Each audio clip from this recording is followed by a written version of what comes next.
In this example, I drive 120 kilometers to Ottawa at a certain speed, but on the way back I drive 20 kilometers per hour slower. If getting home takes 0.2 hours longer, what was my speed on the way there? This is the problem where two things change. And the first step to solving a problem like this is to identify the two things that changed along with their units. In this case, the two things that changed were the speed and the amount of time it took to do the drive.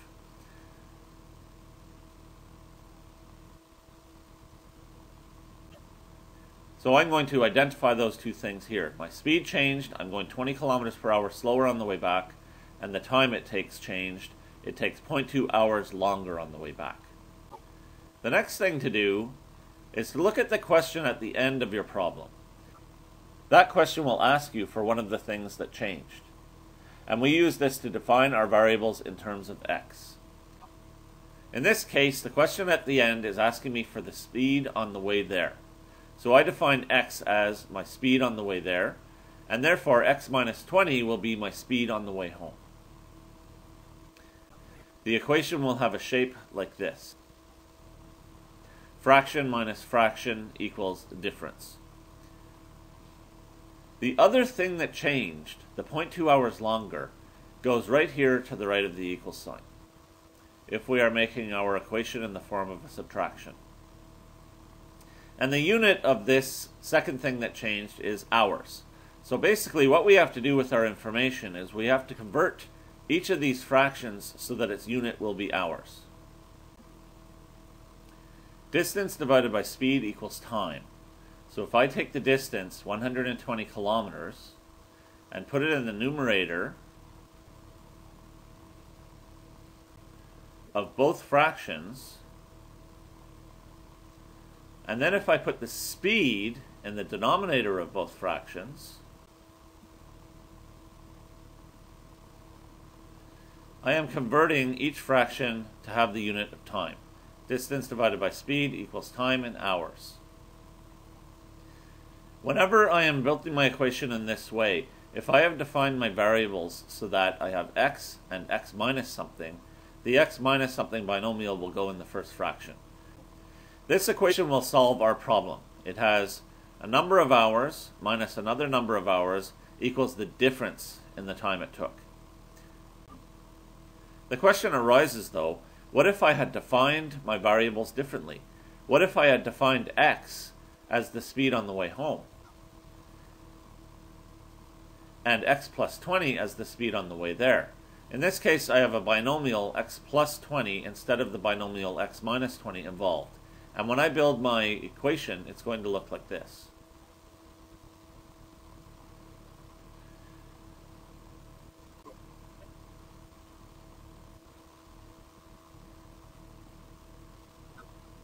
Again, the distance 120 goes in the numerator, and the x plus 20 and the x will go in the denominators, but I'm going to need to put x plus 20 over here and x in this fraction on the left if I want my equation to work.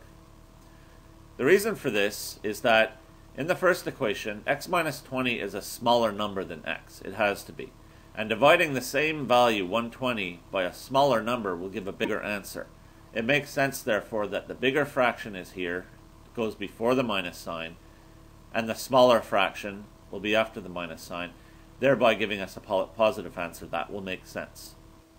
When we have x and x plus 20 instead, x plus 20 is bigger than x.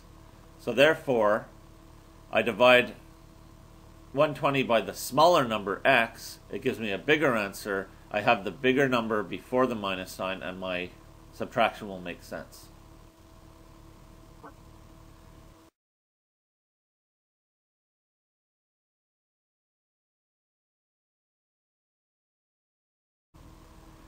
The first thing I'm going to do is build my equation and leave a bit of extra room, spreading things out, because I have to multiply each of the terms in the equation by certain values. Because my variables are in the denominators, I want to eliminate the fractions here, and I'll do that by multiplying each of the numerators and the 0.2 on the other side of the equals by both x minus 20 and x. It will look like this.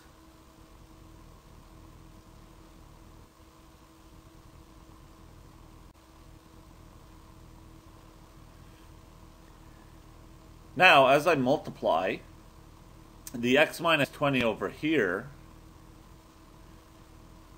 on the top and the bottom is going to cancel.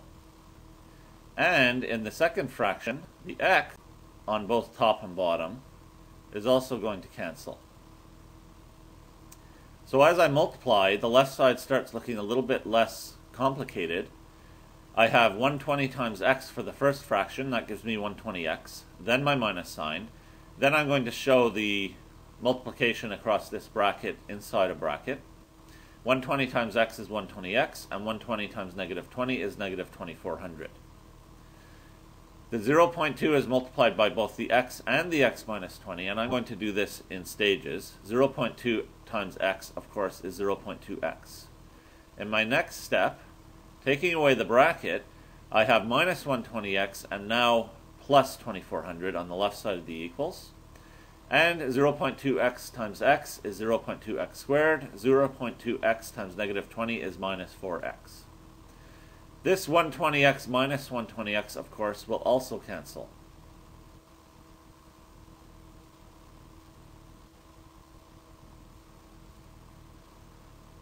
And I'm going to move the 2400 to the other side of the equals.